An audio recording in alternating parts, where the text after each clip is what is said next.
Waskita hutangnya 50 triliun. Kemudian aset dijual adalah judul-judul di banyak media, kemudian disusul rugi Garuda lebih dari 70 triliun yang akan dimerpatikan dan dipilotkan, bangkrut. Yang membeli aset-aset itu siapa? Siapa lagi kalau bukan asing? Kita ke infrastruktur dulu, yang mana BUMN karya-karya yang mengerjakannya semuanya merugi. Sungguh kita tidak anti dengan infrastruktur, yang kita anti adalah cara membangunnya yang berbasis hutang yang kita tentang. Sulit kalau pemerintah berbisnis dan membangun infrastruktur, teorinya memang memperlancar arus barang. Benar teorinya. Pertanyaannya, isi barangnya apa? Ngangkutnya pakai kendaraan apa? Bensinnya dari mana? Kalau barangnya impor, kendaraan pengangkutnya impor, BBM-nya impor, di mana manfaat ekonominya kalau begitu? Tetapi kalau membangunnya tanpa hutang, maka resiko perusahaan BUMN yaitu badan usaha milik pemerintah, arti sebenarnya loh, tidak akan bangkrut. Namun kenyataannya bangkrut karena mati beban bunga.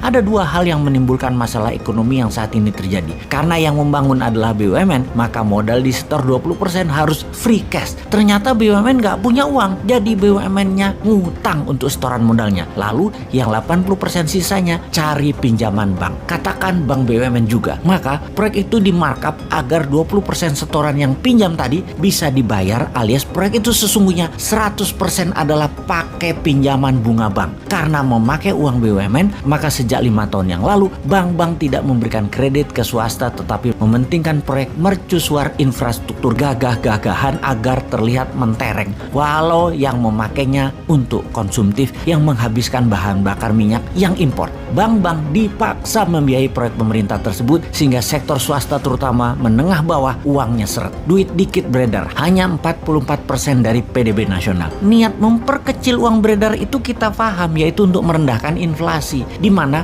uang beredar dengan produksi harus seimbang. Karena produksinya nggak ada, maka uang beredar dikecilin. Strategi ini biasa disebut dengan nama quantitative tightening atau tight money policy. Kebijakan ini umum atau biasanya dilakukan oleh pejabat pemerintah yang anti swasta dan anti dunia bisnis. Tidak heran, selama 7 tahun menjabat, pertumbuhan GDP hanya naik 20% dalam 7 tahun, di mana inflasi ditahan di 3% per tahunnya, alias dalam 7 tahun inflasinya 21%. Kalau dibandingkan dengan pertumbuhan GDP dengan inflasi, maka dalam 7 tahun nilainya minus 1%. Kan geblek sebenarnya bernegaranya. Namun buzzer sebagai tentara udara gampang membodohi masyarakat. Semua yang mengkilat disebarluaskan, semua yang minus ditutup. Dan kalau ada yang membunyikan akan minusnya bernegara, maka dianggap anti pemerintah, anti kebinekaan, anti pejabat yang maha mulia yang sangat populer itu. Lalu diciptakan sebuah common enemy atau musuh bersama yang namanya kadrun, kampret, dan sejenisnya sebagai kelompok anti pemerintah.